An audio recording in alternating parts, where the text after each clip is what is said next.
what do y'all think we can do to better, showcase, hey, for the general student population, hey, here are the things you need to learn while you're at USM, while you're at, an institution in Mississippi, and while you go out and seek those jobs.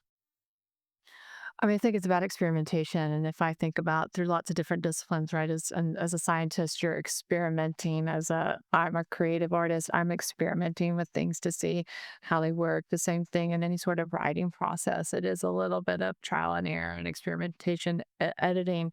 And so we just have to reframe how we're teaching that to say this is, again, this is about that relevancy. We're talking about we have to try this out and see what works, what doesn't work. We again had a panel recently and it was like, have you ever wasted your time for an hour on AI and you still didn't get on an AI software and you still didn't get what you were trying to do? Well, okay, well, now I learned Yes. that that's not the kind of task that's going to be helpful for me. It's not making me efficient. So those are different tasks, but the only way you know if that is a productive is to try it out. And so I think if we can embrace the ways that we're talking about experimentation, but also that if I think about in the workforce, often when you're applying for a job, you're trying to make yourself stand out in a pool of candidates. What makes you unique? And I can imagine scenarios, especially right now with a younger generation moving into the workforce, that the older generations are more experienced, workers are going to be looking to those who are coming in to help them understand it because they'll have a sense that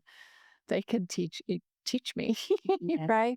So I think again, as we do with any courses or coursework that we do at the university, we try to help students know what can you put on your resume, and so building that into the syllabus, building into the class, and showing it transparently to students. This is a skill that we're working on in this class, and you can put it on your resume because now you've experimented with it and you have this as a skill set. And so I think we have to also be really explicit in those sorts of things.